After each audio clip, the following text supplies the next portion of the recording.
кішкентай түтікше тамағыңызда орналасқан тамақтан шығатын әріптер. Жаңа айттым ғой, Құранды оқыған кезде, Құранға түсатқан кезде айтып жіберетін қосымша мәлімет болсын сізге.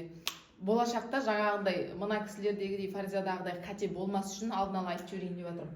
Мына кішкентай іштен мына өкпеңіз ғой сіздің. Өкпедегі ауа бізде демалған сайын кіріп шығып тұр ғой. Сөйлеген кезде де бәрібір ішімізден ауа шығып жатыр. Сол сияқты Құранды оқыған кезде де ауа шығады. Сол ауаны қолданып қай жерге тигізіп, қысып, қырып шығарып арқылы әріптерді дұрыс жасауға болады. Махраж деген нәрсе. Махраж дегеніміз не деп көп адам сұрайды да? Әріптің шығатын орны, орналасқан жері. Мысалға, өкпеден келе жатқан ауаны қыру арқылы тамаққа салып тұрып, бізде хо. Айтыңыз? Хо. Чуть қырылды. Хо. Хо.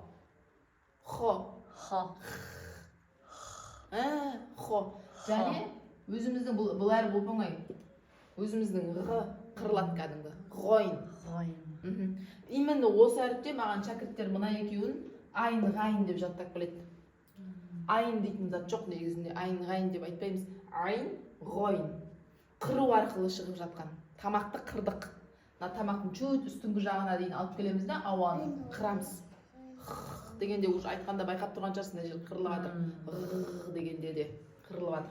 Енді дәл осы жерді қысу арқылы шығаратын әріптер ха, машалла, және райн. Ойбай, алла кешірсін. Райн. Мынау сіздің мына жерге салмай қойып, қапталдан сайын тіліңіз ғой. Мынау тістеріңіз мінекей. Мынау бүйтіп ерін нақты жабылып қалып білмеймін. Осы тіл бар ғой, былай қозғалмайды. Чуть артқа ығысады. Машалла, бір ошан қосуға қой. Немесе бүйтіп сценада отырып бала күнімізде деп ойнап отыратын едік қой, мынаны ұрып. Соны ұрған кезде тіл автомат түрде артқа бүйтіп ығысып тұр, көрдіңіз ба? Дәл сол жерден шығып тұрған дыбыс. Тілді ығыстырып, қысып, ауаны келіпқан ауаны қысып шығардық. Айын. Шығап, иншалла, уақыт өте келеді. Енді дәл осы біздің көбіміз қателесетініміз маған келеді, бисмиллахи-рахмани-рахим дейді. Бисмиллахи-рахмани, екеуі бір ха болып кетті. Негізінде рахмани дегенде мынау ғой. Екіншісі мына жердегі бисмиллах дегенде мына Аллах дегендегі ха.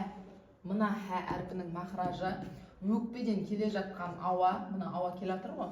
Мынаған да тимейді, айналып ауыздан шығып кетеді. Ха. Енді шықты. Ана біз шаршаған кезде деп демаламыз ғой. Дәл сол дыбыс. Егер де ха десек, мынаған тиіп кетеді. Десек қысып тұр уже. Сол үшін бисмиллахи деп айтпаймыз. Бисмиллах деп қазақшалап айта береміз ғой, ха болып кетеді да. Сіз бұл кезде мына жерге уже мынаны оқып қоясыз. Яғни сөздің мағынасын бұрып жібердіңіз уже. Іштен шыққан ауа ешқандай кедергіге ұшырамай, еш жерге тимей, қандай әріп шығады екен? Машалла, әдемі шықты. Осылай алып аламыз. И дәл осы ауа, мынаның жалғасы суреттің мына алға қарап тұрғанын сала алмаймын. Мынау басыңыз қапталға қарап тұрғаны ғой. Жаңаға айтқаным Хамза. Хамза өзі жеке әріп емес, шәкіл белгісі ғой. Және оның оқылу әдебі іштен келе жатқан ауа мына жерге ұрылып, кедергіге түсіп, и көрдіңіз бе? Ұрылып жатыр. Ал егер Хамза болмай құр әлифтің өзі келсе, бізде ұрылмайды екен, тіке көрдіңіз бе? Айтыңызшы. Примерно жақындап